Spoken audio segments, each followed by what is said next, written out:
Change is coming to Bangkok, thanks to a mixture of modern technology and powerful ancient wisdom. The old water town on the floodplains of the Chao Phraya river has become a sprawling metropolis, but such rapid growth has come at a high price. The government at that time liked the idea of building more roads and introduce people to drive more. Driving around Bangkok these days means traffic chaos, air pollution and the threat of flooding. But there could be a way out just waiting to be rediscovered. We cannot keep the city like this. We have to do something. It's mission impossible, but we have to start somewhere, somehow. In this film, we will meet the people unlocking one of the city's greatest treasures and those who depend on their success. And we will see how German technology is helping the Thai capital return to a cleaner, more reliable form of mobility.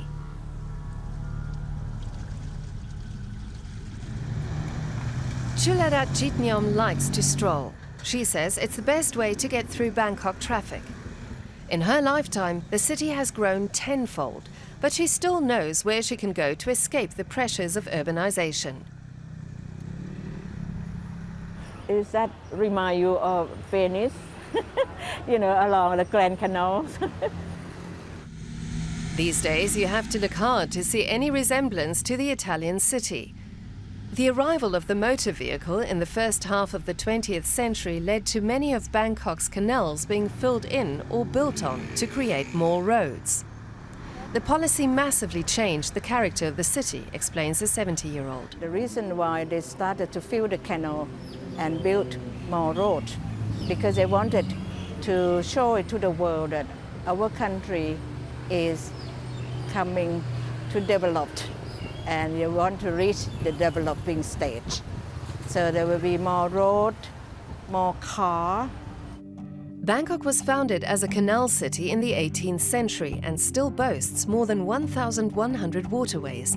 But these days, in the city centre and the central business district, the network, once the city's transportation backbone, is disrupted or non-existent. In fact, almost two-thirds of the trips in Bangkok are made using private vehicles, including more than 4 million cars and countless more motorcycles. The sat-nav company TomTom regularly ranks the city among the world's worst for traffic congestion. Part of the problem, according to Chularat Jitnyom, is that many Thais don't like to use public transport. If you took a bus, it means that you have no money. This is some of the Thai attitude, which I consider was wrong. But all that could change in the coming years if people like Ponpon Sudbantat have their way. The urban planner is working to upgrade what's left of the canal network.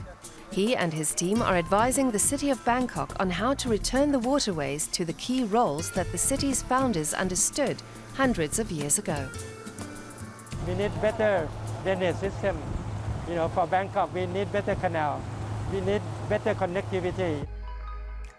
This official project video illustrates the plans to integrate Bangkok's canal system with other mass transit systems, especially the metro network. The idea is to join up more than 400 kilometers of canals across the Bangkok metropolitan area with hundreds of transport nodes. The plan's co-architect took us to see the challenges firsthand. This is the starting point, of the whole project. Okay, Kap. Here on Bangkok's Lat Phrao Canal, the restoration project means rehousing thousands of people who have built shanty-like housing into the waterway itself. It used to be slum, and now they live in this kind of house. In the future, we have to dig the canal down to 3 meters. Otherwise, it's going to be too shallow for the boat. And the funding for the housing? Over there, you see the pier. We have to knock it down to expand the canal. And all the house here, like this house, also going to be demolished, to build a new house. You're going to see more along the way. The canal restoration will not only help people move more freely across Bangkok, By improving water flow through the city during the monsoon season, it's hoped that it will end the catastrophic flooding that regularly cripples the Thai capital, such as here in 2011. While it's unlikely that central Bangkok will regain its ancient canal network, the Lat Phrao waterway could provide a major link to the few canals in Bangkok that are used for public transport. Their potential is clearly shown by the Sain Sayap Canal, which sees up to 50,000 commuters every day. Commuters like Natapon Benjatikur. She works as a barista in a city centre cafe and doesn't own a car, so she has no choice but to use public transport. But taking a bus is out of the question, she says. If I want to go my work on time, boat is my best choice. Unlike her road-based options, the water bus won't get stuck in traffic, she says. Boat is just 45 minutes and it's 45 minutes every day. So I get to my workplace on 10:30 every day. It's not wasting time like bus. The 12-kilometre journey costs Natapon roughly 30 euro cents, making it not only the fastest but also the cheapest option for reaching her workplace. However, the old diesel-powered water buses that ply the Sain Sayap Canal create health and environmental hazards of their own.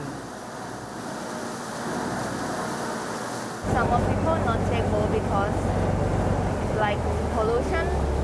I think boat have a lot of pollution like air pollution, sound pollution. After 45 minutes, the young barista arrives at her stop. From here, it's only a 5-minute walk to her workplace in downtown Bangkok. The street sounds come almost as a reprieve after the noise of the old diesel-powered water bus. But even that could soon be a thing of the past.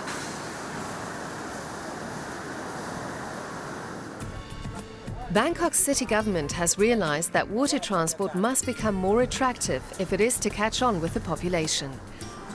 That's why the authorities want to add electric water bus lines on many of the resurrected canals. I think it'll be much better. In the past, especially when the boats were passing each other, it was very loud, and it was smelly, the smell of burning diesel or petrol. But now with electric boats, we can listen to music, and there won't be any unpleasant smell. The German company Torqeedo will be providing the electric engines for at least 20 of the new canal boats. But convincing the authorities to go electric wasn't easy, admits Markus Magyar. The first question we normally get is, how much does an electric propulsion system cost? And to be honest, the cost for an electric system is 2 to 3 times higher than for a conventional outboard engine. In the long run, the Torqeedo director says cheaper running costs would offset the initial cost of the electric boats. That's the advantage over a combustion engine that has many moving parts, where you have to do regular oil changes, where you have to exchange certain components because of wear and tear.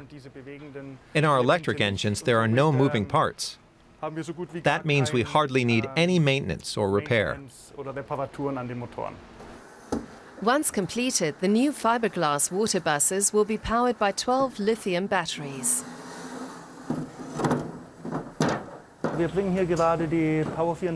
We're currently installing the Power 24 batteries in the rear of the boat. Later, we will mount the chargers and solar chargers. All the batteries are numbered so that we always know the condition and level of every single battery. The new boats are powered by twin propellers, each providing a thrust of 20 horsepower. Fully charged, they can run for up to 4 hours and have a maximum speed of 17 kilometers per hour. For extra range, each vessel is equipped with 12 solar panels. We have a lot of sun here in Southeast Asia, so they are very efficient here, and we are extending, therefore, the range of the boat by, I would say, at least 15–20%. While electric mobility still has its limitations, Marcos Magia points out that Bangkok's canals offer the perfect conditions for battery-powered transport. When you're driving an electric boat, you have to know your route and the distance you want to cover. Here on the canals, this is always predetermined. We know the number of kilometers, we know the maximum capacity, the total weight of the boat, and we can guarantee that the boats will always be 100% ready to use during operating hours.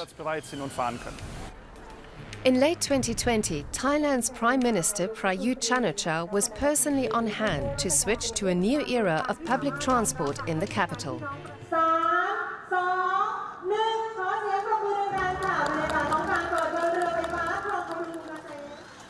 It's the first electric fleet of passenger vessels in the country, and the first public line the Padung Krung Kasem Canal has seen in many decades.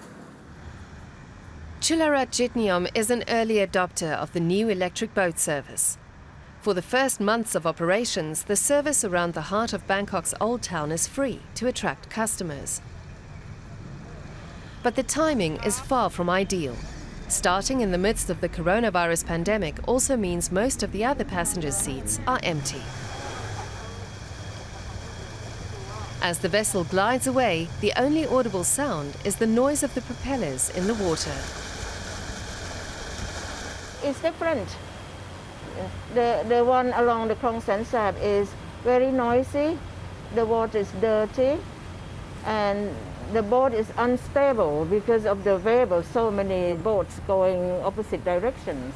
But if the government introduced this type of boat, the electric boat, at Krong San Sap, I think people will be very happy.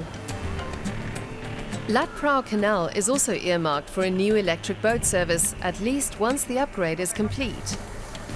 It's a good example of the challenges of the canal restoration project. For the longest time, Lat Phrao was known for its putrid water, piles of rubbish and land encroachment along its banks. And the work to rejuvenate the canal is complicated by the city's efforts to win over thousands of residents who will be displaced. If somebody insisted to not to move, they are illegal. So we have to, the government has to take them to court. But we try not to take them to court. We try them to, then that's why it's slow, If because, we like them to go along with us, they understand. And many of them like to, when they saw another house finished, they like to come back. Some of the river communities have already been relocated to new houses that are subsidized by the government. Most residents here now agree that they are better off than before. They live in a very poor quality living, but now you see it's so different the way they live. They are happy ไหม Happy ค่ะ happy ค่ะ ใช่ไหม เดินแบบไม่มีอะไรเลยแล้วเป็นสลัมอีกต่างหาก Yeah, before เปลี่ยนแปลงแบบ Yeah, she said it's a big change, sudden change that never dreamed before. It's hoped the redevelopment of the 24-kilometer canal will be completed by the mid-2020s, and with it, an end to the environmental damage that has plagued the waterway. In the future, when we finish the widening of the canal, then we can get and we separate the wastewater. The water will be clean, like you have in Berlin, like you have in other cities. Chularat Jitniom is also hopeful that the restoration of Bangkok's canals will make her home city cleaner, more sustainable and less congested. But she's also been around long enough to know that significant change might take another decade or so. By that time, I will have to use taxi because I will be 80-something. Can't jump into the boat. But I am quite confident. You know why? Because the newer generation go abroad very often or study abroad. They come back with different attitude. They use public transport because over there in another part of the world, people use public transport to move around. So they will come back and use public transport more. Bangkok knows it has to change yet again. By giving more and more room to cars, the megacity has reached an impasse. But there is a way out. The city only has to make the most of what might be its greatest asset. Then all the mistakes of the past will be nothing but water under the bridge.